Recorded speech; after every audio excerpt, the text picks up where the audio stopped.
We want to welcome in Rick Pizzo, who is standing by now in State College. And Rick, you have an interesting perspective. You were in State College on that Wednesday night that we were talking about there on our timeline when Joe Paterno was removed as the head coach and when Graham Spander was removed as the president. You're now there on a very different day as the statue of Joe Paterno is removed, as the rumblings start about the possible penalties. Give us a sense of how this scene compares to the scene you saw back in November. Well, Dave, different days and completely different scene, a completely different feeling. Back in November, there was outrage. Remember, of course, the students were on campus.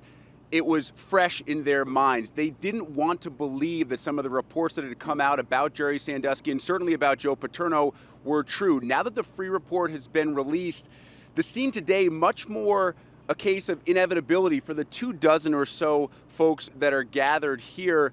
And while it remains surreal, I think it's best summed up by a scene I just saw. A father walking by with a little boy on his shoulders asked his dad what exactly was going on. The father replied, well, they're taking down the statue of a man who we think did something wrong, but it's really hard to explain. And I think that's the feeling that a lot of grown-ups have here as well. It's almost hard to believe. We've been here more than a dozen and a half times, Dave, in the 5+ years that BTN has been in existence. And we've taken it for granted that when you come to Beaver Stadium, you simply walk past the statue of Joe Paterno. And as you look over my shoulder, you can see now that basically the only thing remaining, and those are covered by tarps, are the reliefs of the players who served as the background to the Joe Paterno statue.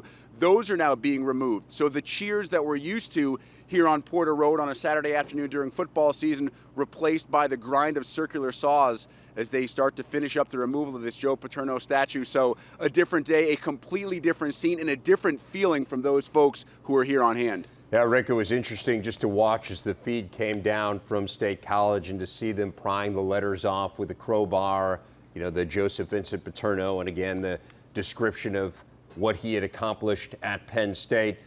What is the scene? You mentioned now you've got the tarp, you have kind of the relief of the players there, you've got some people milling around. Give us a sense of the entirety of what you're seeing around you. Well, you have to remember, Reverend, now this has been a 5 or 6 hour ongoing situation at this point. Sure, it's only 11 o'clock Eastern, but early this morning, basically at daylight, as you showed, they had the barricades out, the police started to appear, and then the cranes and the construction crews to take down the statue. So the crowd has certainly thinned out. I would estimate 2, maybe 3 dozen people left.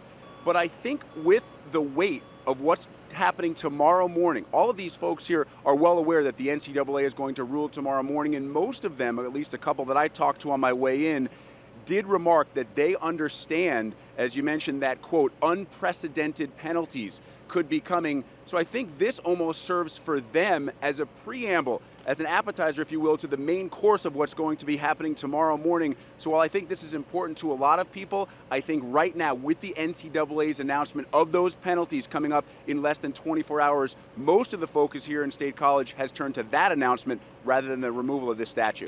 Yeah, again, highly symbolic, obviously, to take down the statue. It's the beginning of a recognition on Penn State's part of everything that has gone so horribly wrong there.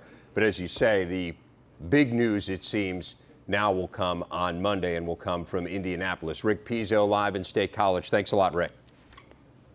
You got it, Rever.